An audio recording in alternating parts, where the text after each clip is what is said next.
शनिवार को नारनौल के निर्वाचन अधिकारी के सामने भारतीय जनता पार्टी के उम्मीदवार चौधरी धर्मवीर सिंह ने महेंद्रगढ़ भिवानी लोकसभा क्षेत्र के लिए अपना नामांकन दाखिल किया। इस अवसर पर आयोजित जनसभा को अनेक नेताओं ने संबोधित किया।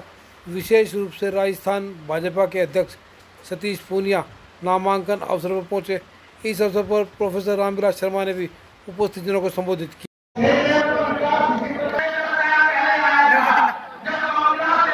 खड़े होकर के चौधरी साहब, ये आप नामांकन नहीं सर्टिफिकेट लेकर के आए हैं।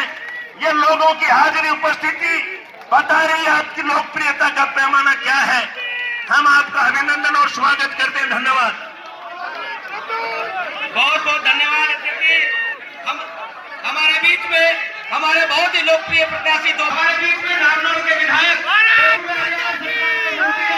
बहुत अच्छे के बाद अब इसी जेएलएम की जैसा कि अभय सिंह जी बता रहे हैं कि 4000 क्यूसेक की कैपेसिटी बढ़ जाएगी आने वाले समय में। दुगुना पानी तो आपने अभी दे दिया और यही पानी आने वाले 6 महीने के बाद 3 गुना पानी हो जाएगा हमारे क्षेत्र में।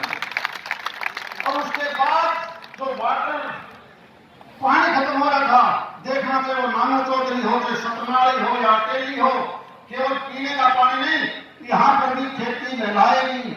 जो सपना लिया था कभी हरियाणा में बना, उस वक्त ये नहर बनी थी। आज से 50 साल पहले नहर बनने के बाद बीच में जितनी भी दूसरी सरकारें आई, उन्होंने 1 मिनट भी एक ऐसा पैसा देगा जिससे पंप हाउस या नहर दोबारा बने। कितनी तेजी से काम चले हैं, चाहे वो पानी की बात हो, सड़कों की बात हो, मेडिकल कॉलेज की बात हो, एम्स की बात हो। ये बदलाव है, बदलाव। लेकिन कुछ लोग इस बदलाव को पसंद नहीं करते। जब जब कांग्रेस की सरकारें बढ़ती हैं, आप और हम सब भुगत होती है। नौकरी की बात हो तो खास एक इलाके में, पानी की बात हो तो खास एक इलाके में, डेवलपमेंट की बात हो तो केवल एक इलाके में। और आज सारे प्रदेश में जितना अम्बाड़ा में काम है, जितना पंगल में होता है, जितना नानो चौधरी में है, जितना शिक्षण में होता है, ये होता है सबका साथ सबका विकास। ये पहली भारतीय जनता पार्टी है जो संगठन की पार्टी है। कांग्रेस पार्टी संगठन की पार्टी कभी नहीं रही। कांग्रेस तो केवल ठेकेदारों की पार्टी है। और इसीलिए वो ठेकेदार सारा जब अपने समय में सारा पैसा कमा लेते हैं, अपने आदमियों को प्रमोट कर देते हैं कि तू कितना ही पैसा कमा ले, जब चुनाव आओ तो मेरी मदद कर देना। लेकिन आम गरीब आदमी कहां जाएगा, गरीब कहां जाएगा? इसीलिए वो बड़े पैसे वाले लोग बड़ी बड़ी एजेंसियां रखेंगे, बड़ी बड़ी कंपनियां रखेंगे, बड़े बड़े तेल के कारखाने होंगे, क्योंकि उनको तो घर पे तो सारा चलता। एक एक गाड़ी को जब वो भेजते हैं तो पहले कह देते हैं तेरी गाड़ी का नंबर लिखवा देना, 10,000 रुपए डेली ले लेना मेरे से।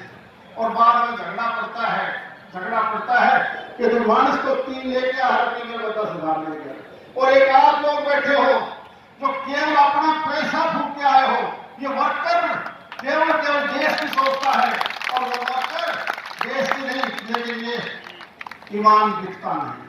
जमीन हमारा हरियाणा का कभी बिका नहीं, देश का कभी नहीं। उन्होंने नोटबंदी करी और नोटबंदी के लिए केवल 2 नंबर के जो नोट थे, जिसके पास आम आदमी के पास 1 नंबर का पैसा था, लेकिन 2 नंबर वालों ने बहुत चिल्लाए, बहुतों ने तो पानी में समुद्र में पैसा फेंक दिया और बाकियों को कहा कि मेरे को आधा में बदलवा दे, अब तू रख लेना। ये था प्रधानमंत्री जी का नोटबंदी।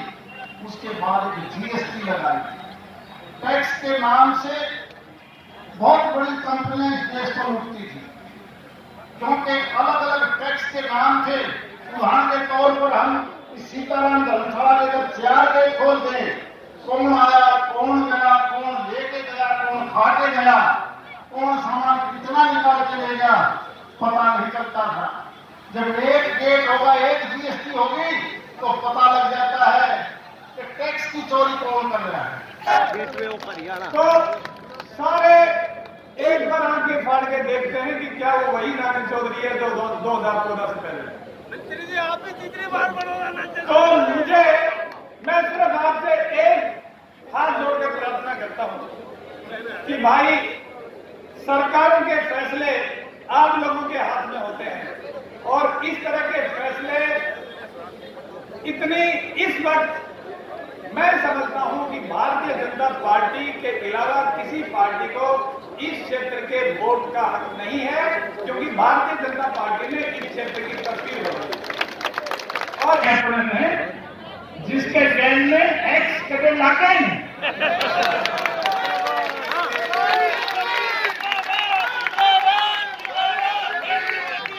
और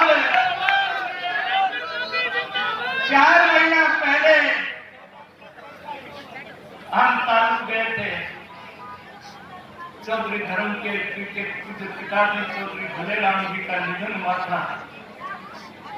धर्मवीर आपको अनाथ मत समझना, ये सरकारी आपको वोट दे करके जिनके माँ बाप नहीं रहते, ये समाज उनकी सुरक्षा करता है, करेंगे ना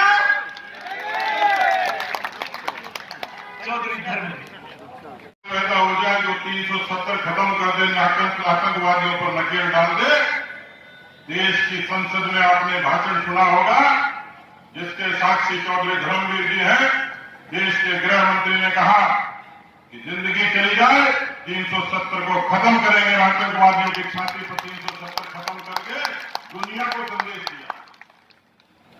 जेपी दलाल साहब कृषि मंत्री रहे, आप में से मुझे पता नहीं, हिंदुस्तान की 75 सालों की राजनीति में 55 साल तक केवल एक पार्टी ने राज किया, एक खानदान ने राज किया। हिंदुस्तान की जनता के रग रग में, नस नस में, दिमाग में भर दिया। एक ही पार्टी राज कर सकती है, उसका नाम कांग्रेस। एक ही खानदान राज करता है, उसका नाम है नेहरू गांधी खानदान। और उन्हीं से दाएं बाएं कुछ उपजे हुए क्षेत्रीय पार्टियां, लंबे समय तक उनका राज रहा।